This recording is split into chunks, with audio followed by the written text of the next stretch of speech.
Hi guys, it's a 4Gun Guy, and today I want to do a review of the Zeiss LRP S5 rifle scope. Now I bought this with my own money, so it is a totally unbiased review. Let's look at my scope matrix so you can see where this kind of fits with other scopes in the price range and in the functionality range as well. And then I'll just go over some of the characteristics of the scope. Then I want to go out to the range. I did some shooting out to about 650 yards so you can get an idea of the glass and this reticle, and then we'll have some final thoughts. So if you're ready to go, let's get to it.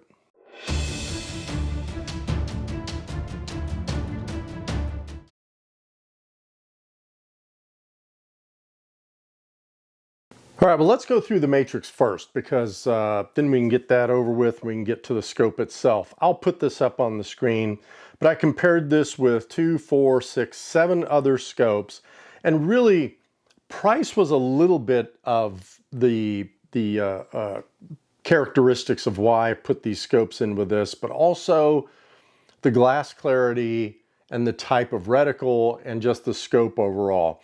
So I put this in there with a Razor Gen 3, the Leupold Mark V HD, the Collis 525, Zero Compromise 5-25. I'm using 5-25s because that's what this scope is. So I wanted to keep things kind of similar. Tangent Theta 5-25, Night Force Attacker 5-25, and then the Schmidt and Bender. Now, I'm not going to go through all this stuff. All these scopes are pretty similar in things like length, weight. This is kind of in the middle of the weight, maybe on the lower end there. Objective diameter, all that stuff is very similar. Field of view is right in there with all the rest of those. The eye relief on this is really good. Twilight factor is very good. And then things like re-zeroing and the turret operation. I think the turret operation on these, the turrets themselves, are better than a lot of these other scopes. I'm going to tell you why when we get to the scope itself. The re-zeroing is standard classic re-zeroing. You're loosening 2 screws and then you're zeroing the turret. There is a difference though, and I'll get to that as well. Parallax adjustment down to 27 yards on this. Most of these are in the 20s. Some go out to the 50-yard range, like the Tangent Theta. And then the extras, you don't get a sunshade, you don't get a throw lever, you do get a lens cloth, a battery, a turret tool, and then a bikini lens cap with this scope. Now, some of you are going to say, yeah, but why would you put this in there with like Tangent Theta and Zico and all that stuff? I'm just going to say right off the bat because of the glass. This is shot glass. When I look through this glass, I haven't been excited about a scope review in a long time, and I'm excited about this scope because of the glass.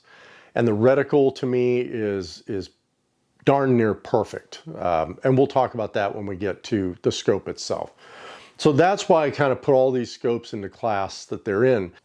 Okay, let's get to the scope itself, go over some of the features, and then we'll hit the range.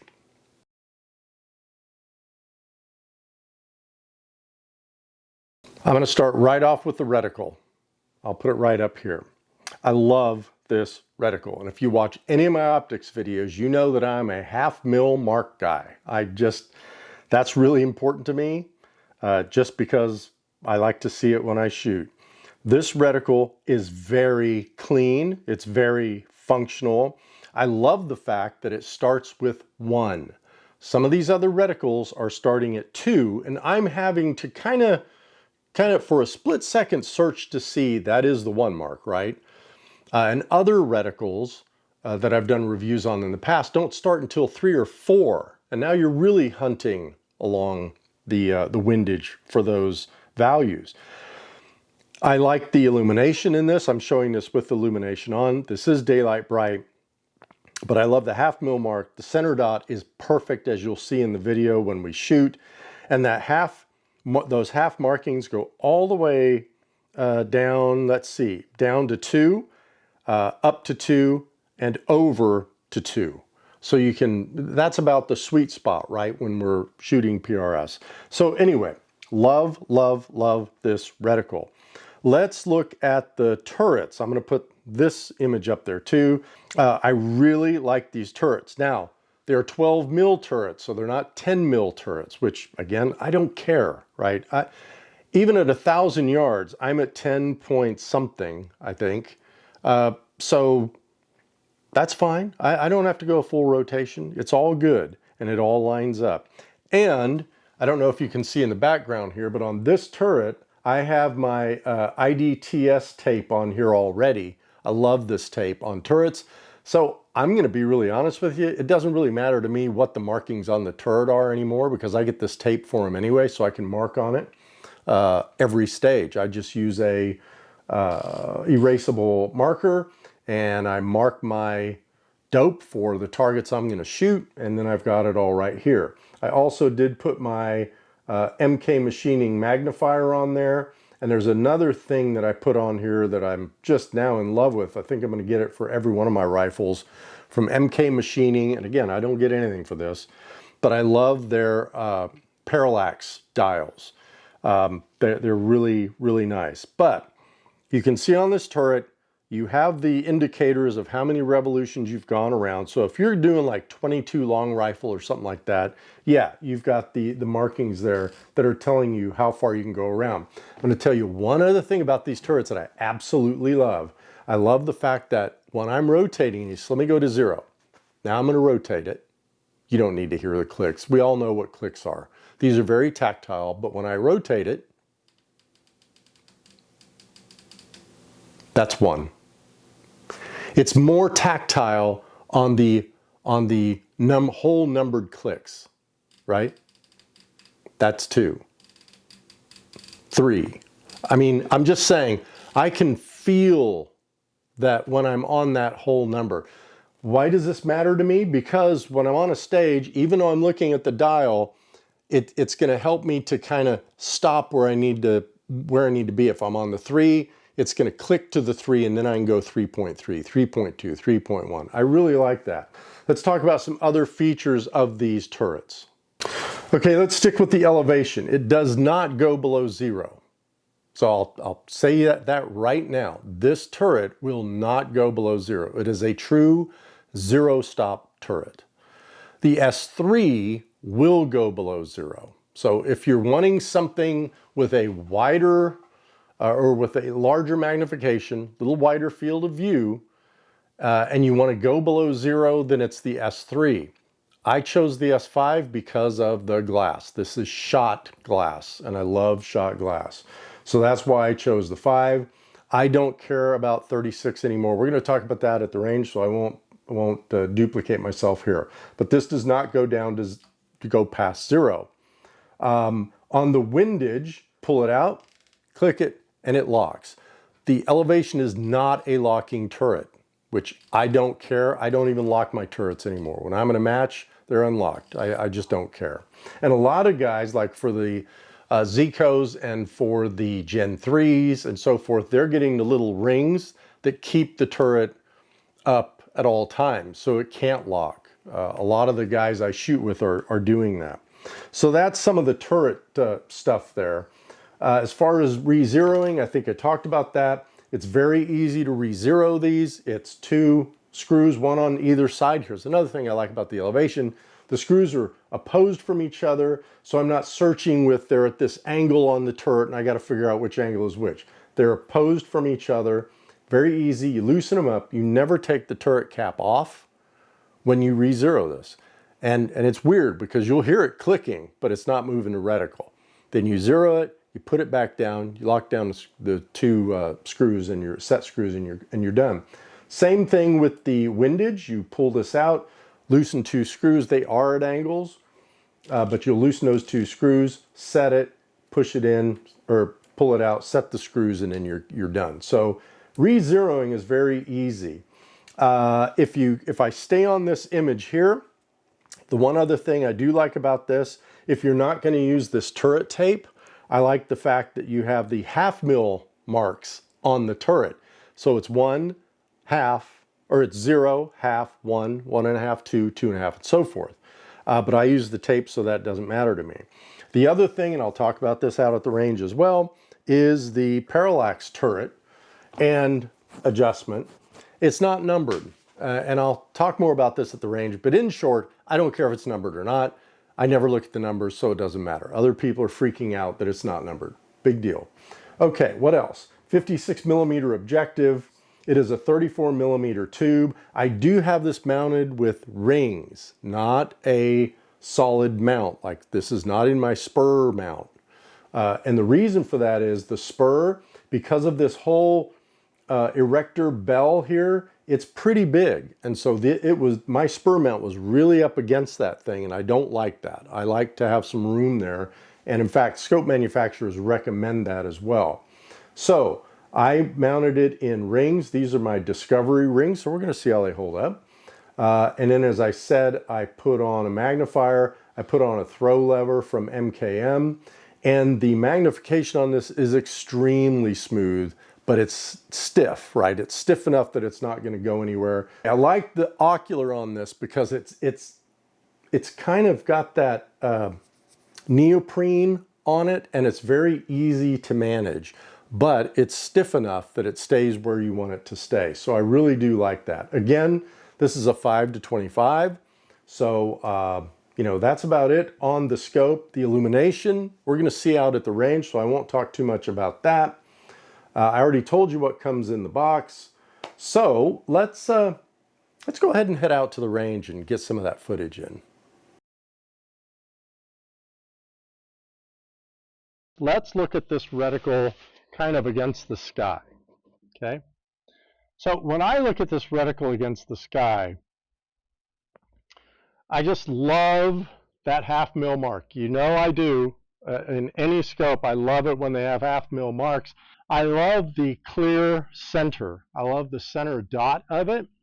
This is a very close, in fact, I'd put this even with the Vortex EBR7C and the Zico, I think it's the Impact 2 reticles. And you know, I love both those reticles. So I am so impressed with this thing. Well, let's put some rounds down range first. I don't need these. Let's get behind this. Let's find our pig. There he is. And let's see what we're going to do here. Yep, I think I need to put some rounds. Put a magazine in there, huh? That'll help. Always worried about safety. Okay, here we go. I'm going to start at about 6/10. Impact. I mean, number one, I've got my my Thunder Beast Magnus suppressor with a brake on it, so this thing isn't even moving. But this glass to me, there it is again. Impact. I'm telling you guys, this is just really. Let's try to do like a bright lighter target. You can see the reticle against it. Impact. And let me try to find something that's, they're working on the fields out there, so I can't come too much further over this way. Let me see if I can find something like above the water so you get a better contrast. Okay, let's try that. Okay, I got one out there at 650, and this will give you a really good idea of the, I think, of the contrast here. Impact, just on the edge. Now, let me turn on I haven't even tried this yet, so let me turn on the illumination. And, okay. That's kind of interesting. I don't mind that a bit. If I turned it down, maybe to there, I actually kind of like that. Now if I turn it off, I'm back to there. So there you go. That bird's out there, but I don't think this is going to hurt him. Impact, he doesn't care. And so, yeah, I just wanted to kind of show you more of a contrast situation there. And let's get back for some final thoughts.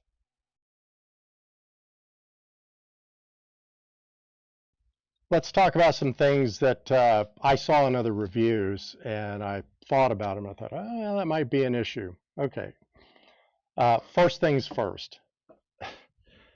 I heard a lot of guys complaining about the windage dial, and they were like, if you pull this out and do your wind, and then you press the middle, it doesn't go in. You have to push the thing in here. Okay, I don't know what the problem is.